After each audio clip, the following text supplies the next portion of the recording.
শুরুতে আমি যেখানে প্রিন্ট করাতাম সেখানে হঠাৎ একদিন আমরা যাই যে আমাদের 10টা শাড়ি নষ্ট হয়ে গেছে, কি হয়েছিল আমরা জানার জন্য এটা যাই, গিয়ে দেখি যে সে অন্য কাপড়ে আমাদের ডিজাইনগুলো প্রিন্ট দিয়ে অন্য কাউকে সাপ্লাই দিচ্ছে। তো সেইটা আমাদের একটা বড় ইয়া ছিল, যে ভয়ের কারণ হয়ে গেছে যে আমরা এত কষ্ট করে ডিজাইন করি, এই ডিজাইনগুলো আবার উনি আবার অন্য কাউকে দিয়ে দিচ্ছে। তারপর ওখান থেকে আবার আমাদের একটা ধাক্কা আসে যে আবার চেঞ্জ করতে হয়, কোথায় করাবো, আবার নতুন করে খোঁজা, এগুলা নিয়ে অনেক দিন আমাদের ইয়া করতে হয়েছে। এরকম অনেক হয়েছে যে আমার ভালো লাগেনি, আমার মন মতো হয়নি, বা এই ম্যাটেরিয়ালটা আমার পছন্দ হয়নি, আমি ওটা ফটোশুটও করিনি, এরকম অনেক কাপড় আমার বাসায় নষ্ট হচ্ছে এখন। প্রত্যেকটা ওকেশনেই আমার কাছে খুব প্রেশারের থাকে, কারণ নতুন শাড়ি আনা মানেই প্রেশার, কারণ পুরো কাজটাই আমরাই করি, আমাদের বাসায় 3 জন ডিজাইনার আছে, যার কারণে আমার পুরো ফ্যামিলির প্রেশারেই থাকতে হয়। মডেলিং নিয়ে বেশি প্রেশার হয় তখন যখন হচ্ছে বাসার মানুষ আসলে ফটোগ্রাফার হয়। যখন আমার হাজবেন্ড আমার ফটোগ্রাফার তখন হচ্ছে অনেক বকা খাইতে হয়, এটা হচ্ছে আমার সমস্যা।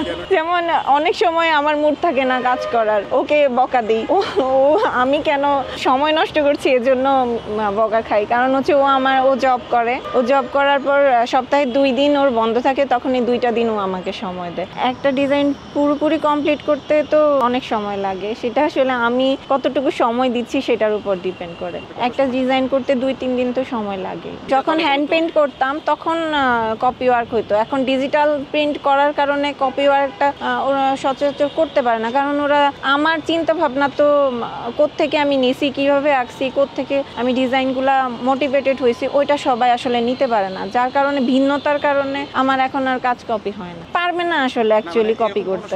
যখন আমি হ্যান্ড পেইন্টগুলো বিক্রি করতেছি তখন দেখি যে একই ধরনের হ্যান্ড পেইন্ট অন্য পেজে বিক্রি করতেছে অনেক কম দামে। তখন আমি জিজ্ঞেস করলাম যে কি হলো, এত কমে কিভাবে আপনারা কপি ওয়ার্ক বিক্রি করতেছেন, এত কমে কিভাবে? আবার যে এটা আপু হ্যান্ড পেইন্ট না, এটা ডিজিটাল প্রিন্ট। তখন আমি প্রথম জানতে পারলাম যে হ্যান্ড পেইন্ট ডিজিটাল প্রিন্টও করা যায়, তাহলে তো মানুষ আর হ্যান্ড পেইন্ট নেবে না, ডিজিটাল প্রিন্ট কম দামে নিয়ে।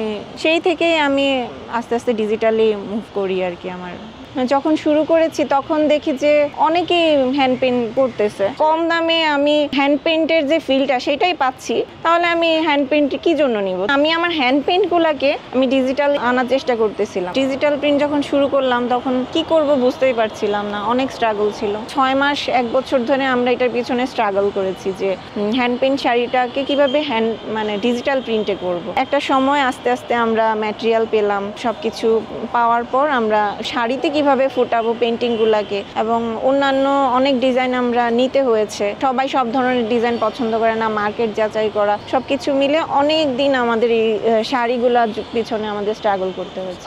প্রথম পর্যায়ে ফ্যামিলি মানে কিছু করতে পারবো এটা নিয়ে সেটাই ভাবেনি। চারুকলায় পড়াশোনা করার পর পেইন্টিংটাই যখন আমার ভালো লাগার বিষয় ছিল, তো একবারে ক্রিয়েটিভ কাজ থেকে আউট হয়ে যাব, স্কুলে পড়াবো, ওইটা ঠিক আছে, কিন্তু একদম ক্রিয়েটিভ কোনো কাজ করতে পারবো না, ওইটা আমার ভাল লাগতেছিল না। আমার হাজবেন্ড ফটোগ্রাফি করতো, আমার বোন মডেলিং করতো, আমিও মাঝে মাঝে মডেলিং করতাম, এভাবে নিজেরাই এটা শুরু করেছি।